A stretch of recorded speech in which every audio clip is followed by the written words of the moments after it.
Hello বন্ধুরা, আশা করছি আপনারা সবাই ভালো আছেন। আজ অত্যন্ত গুরুত্বপূর্ণ একটা টপিক নিয়ে কথা বলবো। সেটা হলো গাভী বা ষাঁড়ে অ্যাসিডোসিস এর লক্ষণগুলো কী কী। হ্যাঁ, এটা অত্যন্ত গুরুত্বপূর্ণ একটা সমস্যা আমাদের দেশের প্রেক্ষাপটে। আমাদের দেশের ম্যাক্সিমাম গরু বাছুর এই অ্যাসিডোসিসে কম বেশি আক্রান্ত। অনেক ক্ষেত্রেই আমরা বুঝি, অনেক ক্ষেত্রেই আমরা বুঝি না, যার ফলে এই অ্যাসিডোসিস আমাদের দেশের যে ক্যাটেল পপুলেশন, সেটা মাংস বা সেটা দুধের যেটারই হোক, সেখানে কিন্তু মারাত্মক ক্ষতি করে থাকে। তো আসুন আমরা দেখি যে অ্যাসিডোসিসে আক্রান্ত হলে একটা গাভী বা ষাঁড়ে আমরা কি কি লক্ষণ দেখে বুঝতে পারবো। 1 নাম্বার, ডিক্রিজ অ্যাপিটাইট, অর্থাৎ খাবারের রুচি কমে যাবে, কোনো কারণ ছাড়াই খাবারের রুচি কমতে থাকবে। 2 number, decreased milk production.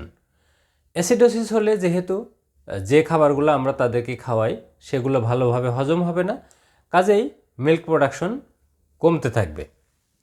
3 number, পোর বডি কন্ডিশন।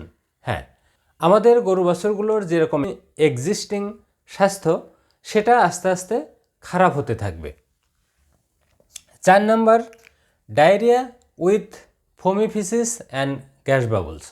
হ্যাঁ, কোনো কারণ ছাড়াই বা গাভী বা ষাঁড়ের ডায়রিয়া হতে পারে এবং সেই ডায়রিয়াটা হবে ফোম ফোম দেখতে যেরকম, এবং সেই পায়খানার সাথে বা ডায়রিয়ার সাথে বুদবুদ থাকবে।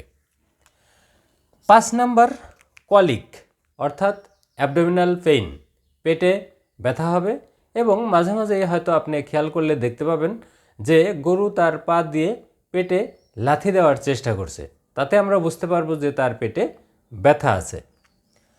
6 নাম্বার, লেমনেস, অর্থাৎ গরু খোঁড়াতে পারে। গরু বিভিন্ন কারণে খোঁড়াতে পারে, কিন্তু দীর্ঘমেয়াদী অ্যাসিডোসিসে আক্রান্ত হলে গরু কিন্তু খোঁড়াতে পারে। 7 নাম্বার, টুথ গ্রাইন্ডিং, অর্থাৎ গরু বাছুর যে দাঁত কড়মড় করে, এটা কিন্তু অ্যাসিডোসিসও একটা কারণ হতে পারে।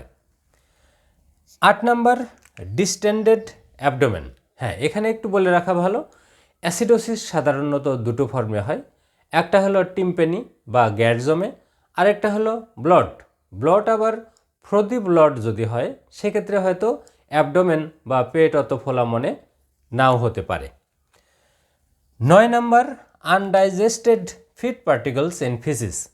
হ্যাঁ, আমরা পূর্বেই বলেছি অ্যাসিডোসিস হলে যেহেতু খাবার ভালোভাবে হজম হবে না, কাজেই বিভিন্ন খাবারের যে টুকরোগুলো, এই টুকরোগুলো কিন্তু পায়খানার সাথে বেরিয়ে আসবে। 10 নাম্বার, অ্যাবর্শন। হ্যাঁ, এই অ্যাসিডোসিস যদি মারাত্মক পর্যায়ে পৌঁছে, তাহলে কিন্তু অ্যাবর্শনও হতে পারে।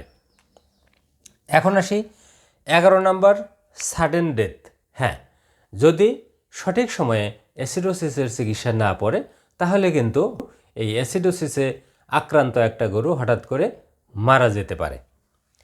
12 নাম্বার, টেম্পারেচার।